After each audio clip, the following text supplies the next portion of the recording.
የኛ መልእክት ለኤርትራ መንግስት ጥይት አስተላላፊ አትሆኑ፣ ሀገር ሁኑ። ጥይት ማቀባበል ቢቀርባችሁ ስለማናቅ አይደለም፣ እናያችኋለን።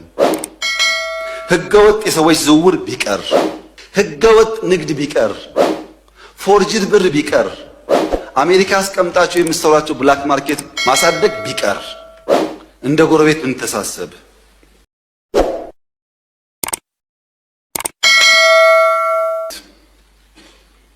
ኤርትራውያን ወንድሞቻችን ናቸው። ከነሱ ጋር ውጊያ አንፈልግም። ለኤርትራ መንግስት ያለ መልእክት አንደኛ ጥይት አስተላላፊ አትሆኑ፣ ሀገር ሁኑ። ወደ ጎረቤት ሀገር ጥይት ማስተላለፍ ጥሩ አይደለም። አባይም ጸባይ ገዝቷል፣ የኛም ሽፍቶች ጸባይ ይገዛሉ እና አንድ ቀን ጥይት ሳመላልስ ብሎ ታሪክ ስለሚናገሩ ጥይት ማቀባበል ቢቀርባችሁ ስለማናቅ አይደለም፣ እናያችኋለን። ህገወጥ የሰዎች ዝውውር ቢቀር፣ ተጨናንቀናል። ከተማ ውስጥም እንደምታዩት የሚመጣ ሰው ካለ በህጋዊ መንገድ ቢመጣ፣ ህገወጥ ንግድ ቢቀር፣ ፎርጅድ ብር ቢቀር፣ አሜሪካ አስቀምጣቸው የምትሰሯቸው ብላክ ማርኬት ማሳደግ ቢቀር፣ እንደ ጎረቤት ብንተሳሰብ፣ ህጋዊነት ከተከተል በንግዱም በሚፈናቀለው ጥይት ማቀበሉንም ከተዋችሁ በሰላም አብረን ለማደግ በፍቅር አብረን ለመቀጠል ከምን ጊዜውም በላይ ኢትዮጵያ ፍላጎት አላት። እኔ ልክ እንደባለፈው አሁንም አስመራ መሄድ ፍላጎት አለኝ። ችግር የለብኝም። ምን ከሆነ ትርፍ ካለው ነው። ትርፍ ከሌለው ጊዜ ማባከን ነው። እኔ ባሌ የመላለስበትን ጊዜ ዝም ብዬ በከንቱ አስመራ ልመላለስ አልችልም። ጊዜ የለኝም፣ ስራ አለኝ። ጦርነት አንፈልግም የምንለው በምክንያት ነው። እኛ እንዳያችሁት የሚያጓጓን ነገር አለ። የ10 ቢሊዮን ብር ኤርፖርት እንገነባለን። የ10 ቢሊዮን ብር ነዳጅ ማዳበሪያ እንገነባለን። የምናምን ቢሊዮን ብር ቤት እንገነባለን። ኮሪደር እንገነባለን። ይሄ ሁሉ የሚያጓጓ ስራ እያለ ሰው ጦርነት ሊያስብ አይችልም። ጦርነት የሚያስብ ስራ የሌለው ብቻ ነው። እኛ የሚያጓጓ የምንተጋለት የምንለፋለት የልማት ስራዎች አሉ። ከማንም ጋር የመዋጋት ፍላጎት የለንም። ለምን? ውጊያው ከተነሳ የተከበረው ምክር ቤት ውጊያው ከተነሳ ውጤቱ ግልጽ ነው። ግልጽ ነው ውጤቱ። ከዛ በኋላ የያ አይሰራም። አሁን አለመጀመር ማለት ነው። አሁን ውጊያ እንትና ያግዘኛል የሚባል ነገር ሰው እንዴት ዩክሬን እያየ ፓለስቲኔን እያየ ስለማገዝ ያወራል? ማንም አይሞትልህም። ሞራል ይሰጣል እንጂ አይሞትልህም። መጨረሻ የምትሞተው አንተው ነህ። አያዋጣም። ከበደ አለ ተሰማ አለ የሚባል አያዋጣም። ከበደ ተሰማ 10 ጥይት ያቀብልሃል እንጂ መጥቶ አይሞትልህም። አየን እኮ በቲፎዞ ውጊያ እንደማይቆም እኮ አየን። እና አንፈልግም። ልማት ነው የምንፈልገው፣ ሰላም ነው የምንፈልገው። ከማንም ጋር ግጭት ለማድረግ ፍላጎት የለንም። ከገባን ግን ግልጽ ነው ውጤቱ። አስተማማኝ አቅም ነው ያለን። ማንም አያቆመንም። ይሄ ግልጽ መሆን አለበት። ማንም አያቆመንም። ወደዛ እንዳንሄድ ሪስፖንሲብሊ መስራት አስፈላጊ ይመስለኛል። አንድ ተማሪ በፊዚክስ ክፍለ ጊዜ ዘግይቶ ወደ ክፍል ይመጣል። የፊዚክስ መምህራን እንደምታውቋቸው ናቸው።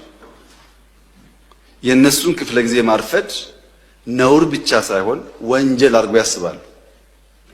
በአማርኛ ክፍለ ጊዜ እንደምንም ይገባል፣ በጂኦግራፊ እንደምንም ይገባል። ፊዚክስ ማትስ ሲሆን ግን መምህራኖቹ አያስጠጉም። ታውቃላችሁ። እና አንደኛው ተማሪ አርፍዶ መጣ።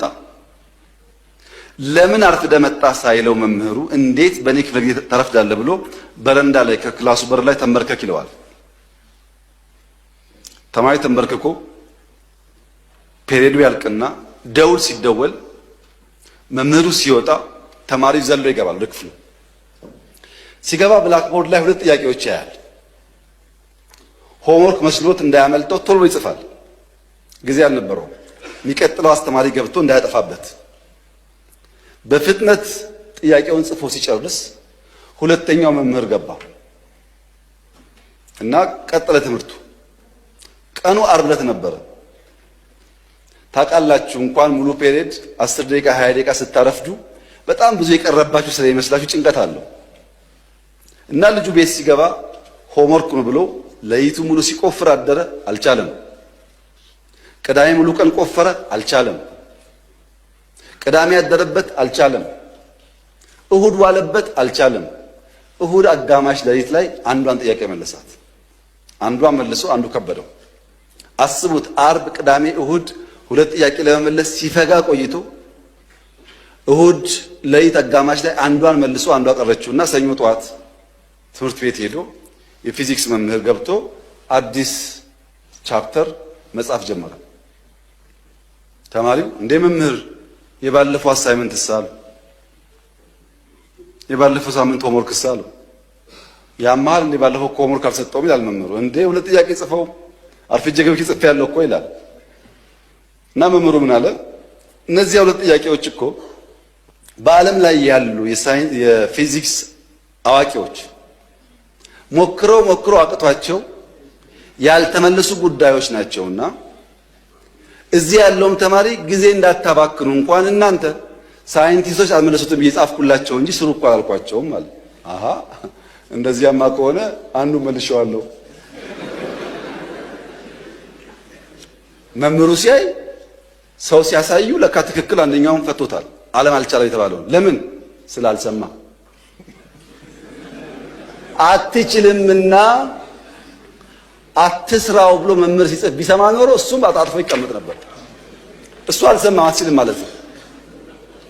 እና የተከበረው ምክር ቤት ኢትዮጵያ ቀይ ባህር አይገባትም የሚለውን አልሰማንም።